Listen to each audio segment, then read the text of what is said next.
All right, we're mashing up our 4 ripe bananas in our greased 9x13.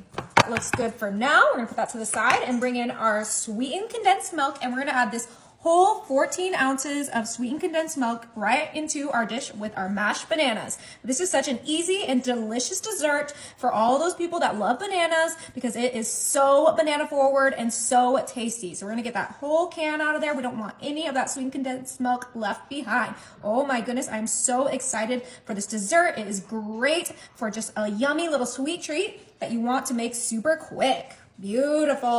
All right, now I'm coming in with my vanilla extract, and we're gonna add a teaspoon of our vanilla extract right into our pan with our bananas and our sweetened condensed milk. You can use almond extract if that's what you prefer, but I think vanilla goes great with this. We're switching to a spatula, and we're gonna get all of these mixed together. We can even kind of keep on mashing those bananas if you feel like they need some more mashing. This is kind of like a combination between banana bread and a crumbled cake. It is so yummy, so easy to make. Everyone that I've ever made this for absolutely loves it. They beg me to make it for them. I can't make it too often though because my husband is allergic to bananas, so I can only make it when we have guests coming over that I know can enjoy this dish. So let's make sure we get this fully mixed. It looks beautiful. It's okay if we still have some banana lumps, that's no problem. Now I'm gonna come in with my pecan pieces, and we're gonna do a light sprinkle of these right on top. You wanna make sure you save some for the toppings at the end, but I think a nice little sprinkle just adds a great crunch to this, and I think pecans and banana are a great combination.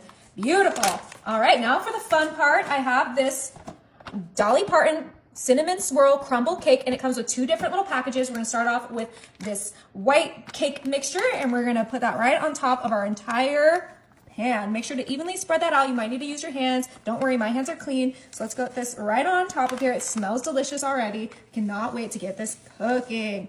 All right, once we have that on there, we're just gonna kind of give it a light little brush. We wanna make sure that it's one flat layer. There's no lumps or unevenness in our cake.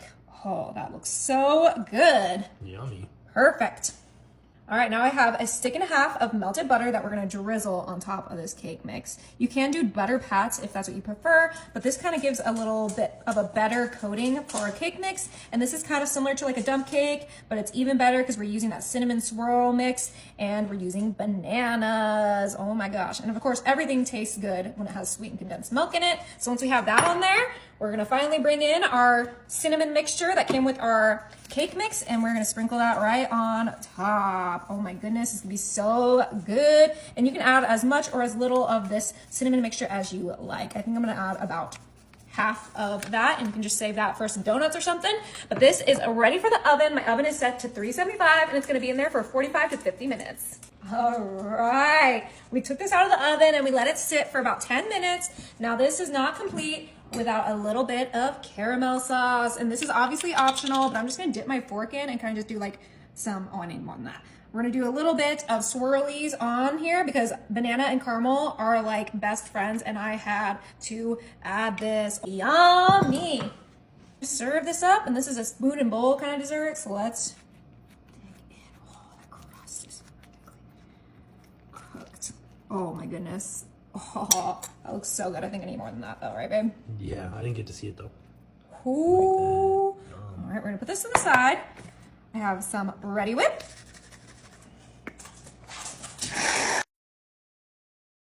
And then I saved an extra couple pecans to put on top. And this dessert is ready. We have the mushy, delicious sweet bananas on the bottom, the crumble with the pecans, and that cinnamon, and then the little bit of caramel. This is gonna be heaven.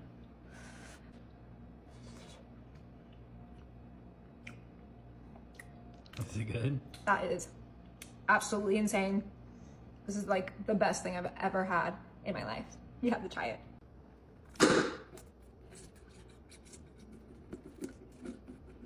All right, 6 pounds of our canned green beans drained.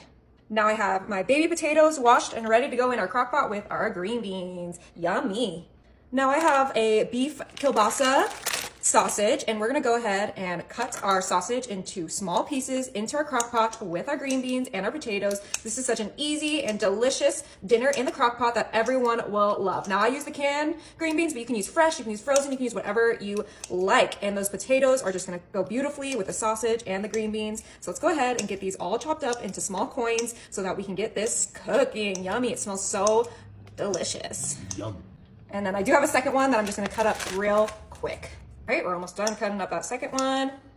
Oh, delicious.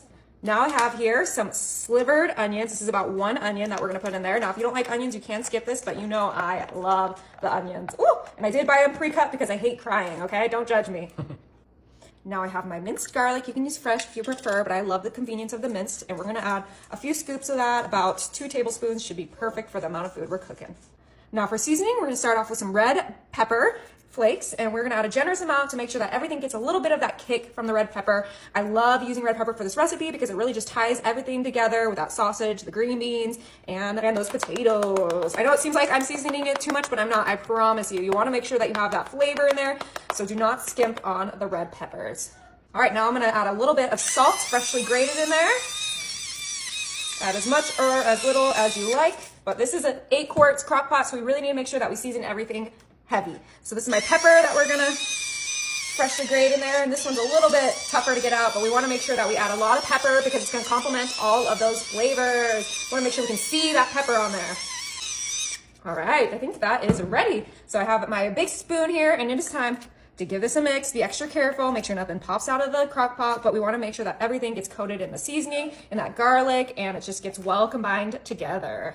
Okay, that looks perfectly mixed. You can see all that red pepper, the green beans. Now we're gonna go ahead and grab our lid, and this baby is gonna go on high. All right, it's been 4 hours on high. Let's go ahead and turn this off and check out our dinner. Ooh, it smells so good. Okay, let's give it a quick little stir so you can see all that delicious. Oh, look, the potato is falling apart, so that's how you know they're perfectly cooked. And the potatoes are the main reason why we cook it for 4 hours, but everything just gets better in the slow cooker, so I am excited. Look at all that garlic and red pepper flakes. Cannot wait to give this a try. Whew, I need some more potatoes. Looks so good. The onions are perfectly cooked. All right, let's check out this potato. Ooh, cuts with a fork. That's what we were looking for. All right. It's gonna be really hot.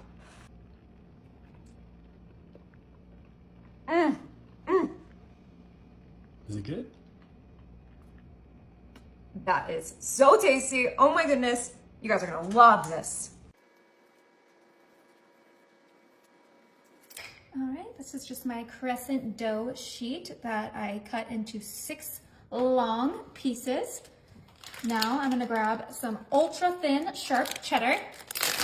I like to use the thin slices for this because they are just the perfect thickness.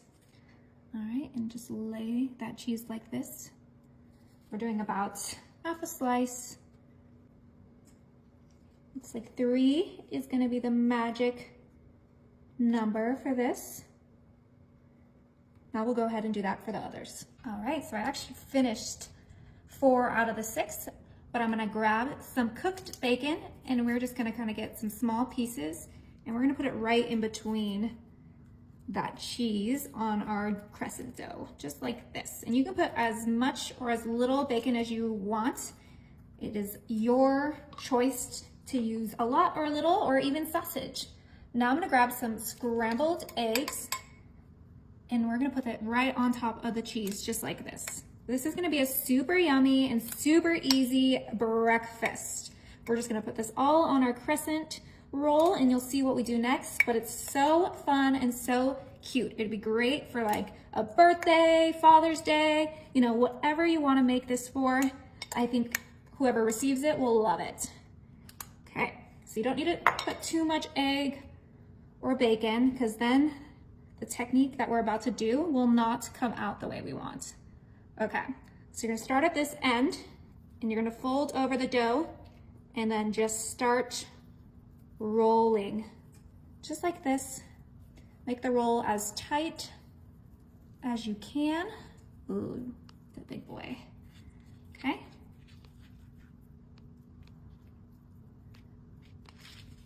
It's okay if a little egg falls out. We're gonna come over to our muffin pan. Like I said, I already had a few ready. Spray inside your muffin hole and put that right in there. Beautiful. Okay, let's do that one more time. It's our last one, and then these are going in the oven for the best brunch breakfast you could ever have. All your favorite things in one little breakfast bite. Okay, make sure, get it nice and rolled up. I'm using the butter pan because that just works the best. And in there it goes. All right, these are ready for the oven. My oven is set for 350, and these are only gonna cook for like 12 to 15 minutes because everything's pre-cooked except for that crescent dough. It's gonna be so good, you guys. I cannot wait for you to see the end result. It's gonna look so beautiful and so cute. Look how adorable these came out. Oh my goodness. And look, they just pop right out because we did grease our pan.